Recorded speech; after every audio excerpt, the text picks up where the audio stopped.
జుక్కల్ నియోజకవర్గంలో బీఆర్ఎస్ తరఫున ప్రస్తుత ఎమ్మెల్యే హనుమంత్ షిండే, భారతీయ జనతా పార్టీ తరఫున మాజీ ఎమ్మెల్యే అన్నతార బరిలో ఉండగా కాంగ్రెస్ నుంచి ఎన్ఆర్ఐ లక్ష్మీకాంతారావు బరిలోకి దింపారు. 3 సార్లు గెలిపించినా అంచనాలకు తగ్గట్టుగా పనులు చేయలేదనే అసంతృప్తి షిండేకు ప్రతికూలంగా ఉన్నట్లు తెలుస్తోంది. కాంగ్రెస్ నుంచి బరిలోకి దిగిన ఎన్ఆర్ఐ లక్ష్మీకాంతారావు గురించి ఇంకా నియోజకవర్గ ప్రజలకు తెలియదు.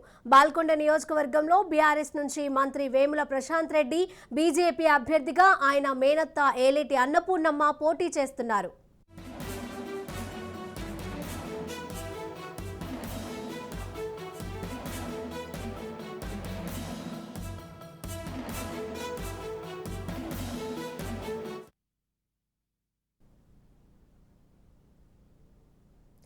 ఇక జుక్కల్కి సంబంధించిన మరింత సమాచారం మా ప్రతినిధి అందజేస్తారు.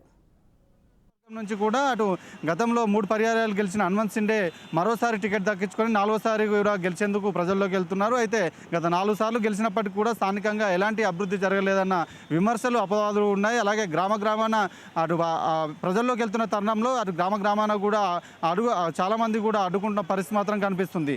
అయితే ప్రధానంగా చూసుకున్నట్లయితే ఎవరు కూడా అటు ఇతర ప్రాంతాల నుంచి చూసుకున్నట్లయితే అటు కాంగ్రెస్ నుండి అటు లక్ష్మీకాంతారావు కొత్త అభ్యర్థి జుక్కల్ నుంచి పోటీలో ఉన్నారు. ఈ నేపథ్యంలో పోటీ రసవత్తంగా మారిందనే చెప్పవచ్చు. గతంలో గంగారం మాజీ ఎమ్మెల్యే కాంగ్రెస్ నుంచి పోటీలో ఉన్నారు. అయితే ఈసారి మాత్రం కొత్త అభ్యర్థికి లక్ష్మీకాంతారావుకు కాంగ్రెస్ అధిష్టానం టికెట్ ఇచ్చినట్టు కూడా తెలుస్తుంది. ఈ నేపథ్యంలో జుక్కల్లో ఎలాంటి అభివృద్ధి జరగలేదు. ముఖ్యంగా రోడ్ల పరిస్థితి అధ్వానంగా ఉంది, మంచినీరు ఇవ్వట్లేదంటూ కూడా అటు కాంగ్రెస్ అభ్యర్థి ప్రజల్లోకి వెళ్తున్నారు. మరోవైపు అటు కామారెడ్డి జిల్లా బీజేపీ జిల్లా అధ్యక్షురాలు అరుణతార మరోసారి జుక్కల్ నుండి బీజేపీ నుండి బరిలో దిగినట్లు కూడా తెలుస్తుంది. దీంతో అటు జుక్కల్ నుంచి చూసినట్లయితే ట్రయాంగిల్ ఫైట్ నెలకొన్న పరిస్థితి మాత్రం కనిపిస్తుంది. జుక్కల్లో ప్రధానంగా వెనుకబడిన ప్రాంతం, అలాగే కర్ణాటక, మహారాష్ట్ర వంటి ఆనుకొని ఉన్న ప్రాంతం కావడంతో అటు ఇతర రాష్ట్రాలకు సంబంధించిన వ్యక్తులు కూడా అక్కడ చాలామంది ఉన్నారు. ఈ నేపథ్యంలో చాలామంది కూడా అటు కర్ణాటకతో పాటు మహారాష్ట్రకు సంబంధించిన కల్చర్ ఉండడంతో అక్కడ ఎఫెక్ట్ కూడా ఇక్కడ పడే అవకాశం